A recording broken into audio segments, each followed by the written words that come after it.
We begin an important week in the 2024 election in which both President Biden and former President Trump are expected to win hundreds of delegates in Super Tuesday contests in more than 15 states.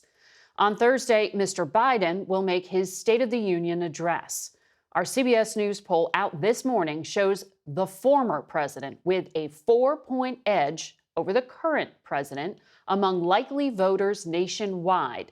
That is Trump's largest general election lead yet in our surveys this cycle. Joining us now is our Executive Director of Elections and Surveys, Anthony Salvanto. Anthony, good to have you here. Good morning.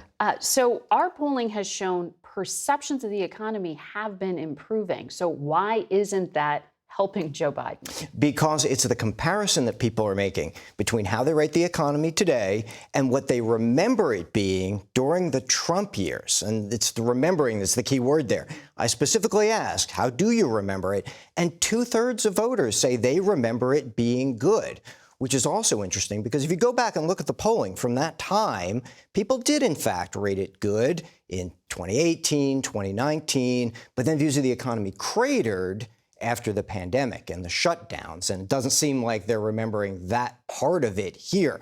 But that's the reality today. So it's that comparison that isn't holding up for the White House, number one.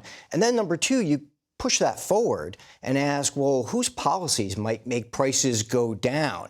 And there's a lot of Republicans who think that prices will go down if Donald Trump gets elected. But what's troubling for Joe Biden is that you still get him associated with price increases, because a lot of people think that prices would continue to go up under his policies. That's why. Memory is an interesting thing, isn't Indeed. it? Anthony, the campaign is leaning heavily into issues of democracy, access to voting, even calling Donald Trump a threat to democracy itself. Why isn't that helping the Biden campaign? Well, that's in the electorate's mind, but it's kind of priced in at this point in this sense. You get a majority of Americans that do think that the former president tried to stay in office past his constitutional term. The ones who think that his approach to that was illegal, which is just under half, are in fact voting for Joe Biden. But everybody else, the ones who think he was following constitutional processes or wasn't planning to stay, they're all ready to return Donald Trump to office. So that split in many ways kind of defines not just the race, but also where we are as a country right now.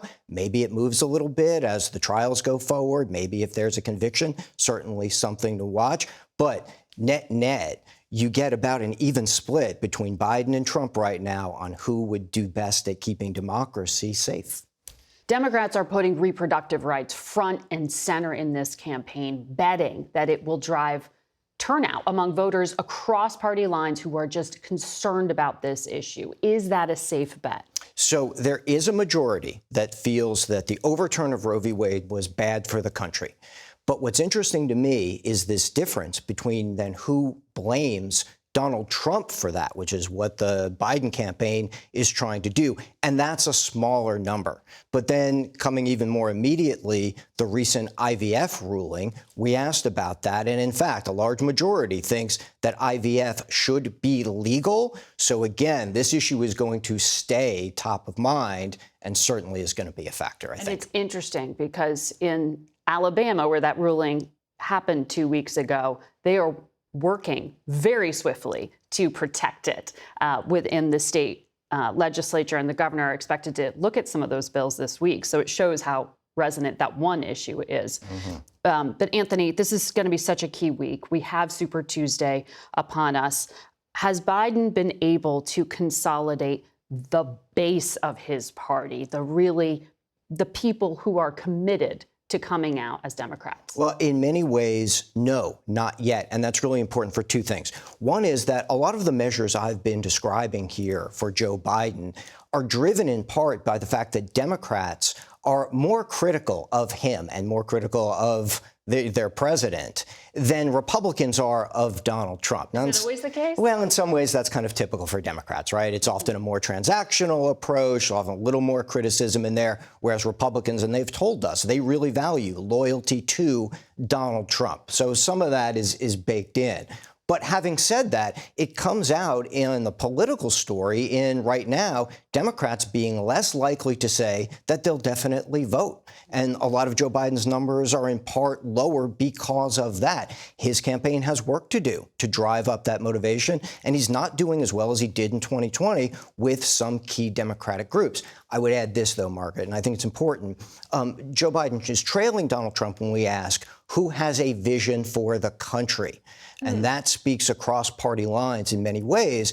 And what I think is important there is that these are uncertain times in the minds of many voters. When people see uncertainty, even if they don't rate things right now as good, and they don't, they want a roadmap. They want to know where things are going. And that's a key gap that I'm going to watch over the next few months. Fascinating. Anthony Salvanto, thank you for your insights. Thank you.